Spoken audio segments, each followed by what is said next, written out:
जय श्री राम दोस्तों, वॉक पे चर्चा में आप सबका स्वागत।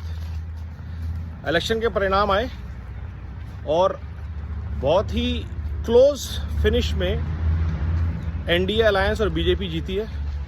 बीजेपी आज भी सबसे बड़ी पॉलिटिकल पार्टी है और पूरा इंडी अलायंस मिलाकर बीजेपी से कम सीटें हैं। तो दो बातें इसमें निकल के आती हैं। First is the collective wisdom of Bharat.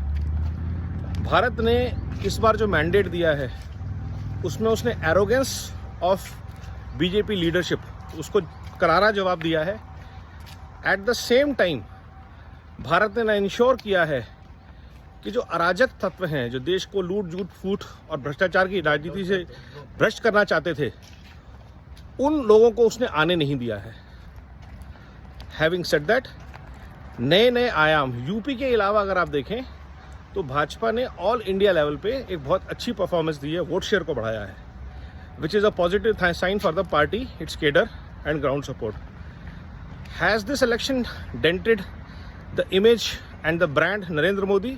Of course it has, क्योंकि इतनी बड़ी बड़ी डेवलपमेंट्स, बड़े बड़े प्रोजेक्ट, बड़ी बड़ी डिलीवरीज के बाद अगर देश विश्वास नहीं कर रहा या एक मुश्त कहीं और वोट कर रहा है, तो इससे दो बातें प्रूव होती हैं कि भारत में डेवलपमेंट की पॉलिटिक्स के आगे चीज़ें करनी पड़ेंगी और बीजेपी को नए जो अपने जो अपीजमेंट की पॉलिटिक्स है उससे हटना पड़ेगा।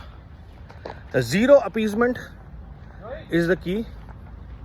कंटिन्यू फोकस ऑन सबका साथ सबका विकास with zero appeasement. Population control law immediately लाना चाहिए, क्योंकि जिस तरह से डेमोग्राफी चेंज हो रही है 2029 के इलेक्शंस में और आने वाले स्टेट इलेक्शंस में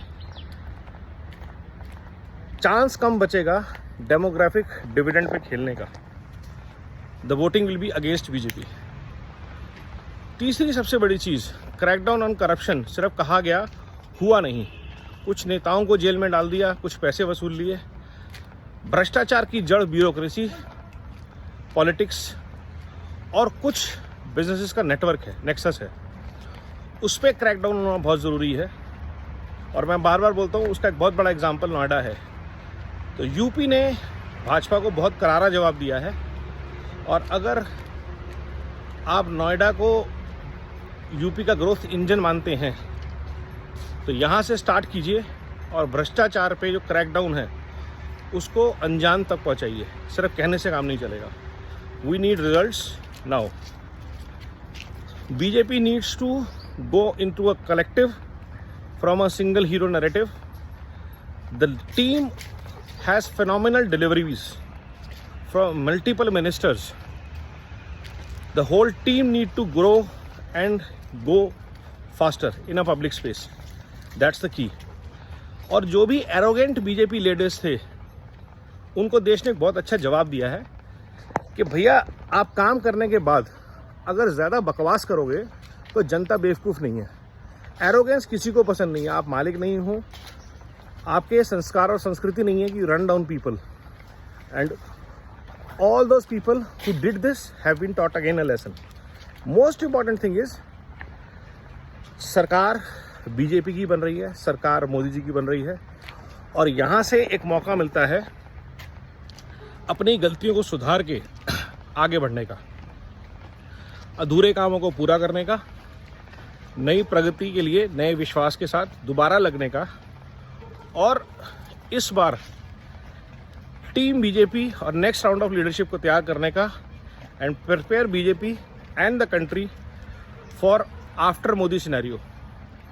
सो नए लीडर्स आए। One of the suggestions can be, जितने लीडर्स ने ग्राउंड पे अच्छी परफॉर्मेंस दी है और हारे हैं, जैसे अन्नामलई जी हैं या और ऐसे लीडर्स हैं, इनको बीजेपी आगे लाए। माधवी लता जी को आगे लाए, स्मृति ईरानी जी को राज्यसभा से लाएं, वो मीठी में काम करती रहें।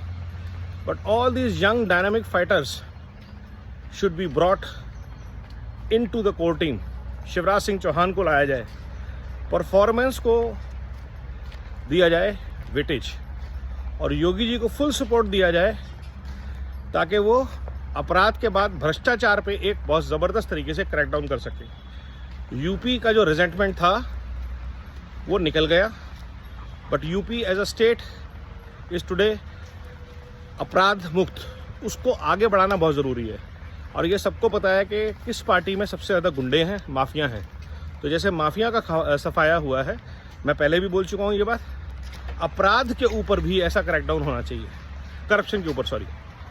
तो जब आप भ्रष्टाचार के ऊपर अगर क्रैकडाउन करते हैं, चाहे उसमें बीजेपी के नेता भी आए, अब योगी जी के पास खुला हाथ है कि अगले 2 साल अपराध मुक्त के बाद भ्रष्टाचार मुक्त यूपी के लिए काम करें।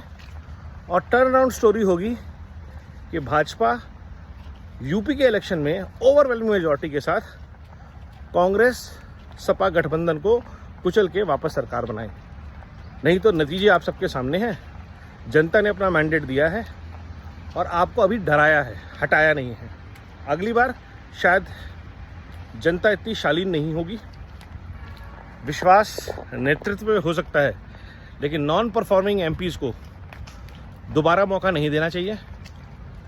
जिन लोगों ने ग्राउंड पे काम नहीं किया, ग्राउंड पे गए नहीं, उनको दोबारा मौका नहीं देना चाहिए। इस पे विचार किया जाए। और टास्क जो हैं 1 to 10 टास्क मेरे YouTube चैनल पे ऑलरेडी पड़े हुए हैं। अगर ये मैसेज पहुंच सकता है तो पहुंचाया जाए और आगे बढ़ा जाए। वंदे मातरम, नमो भारत, जय हिंद।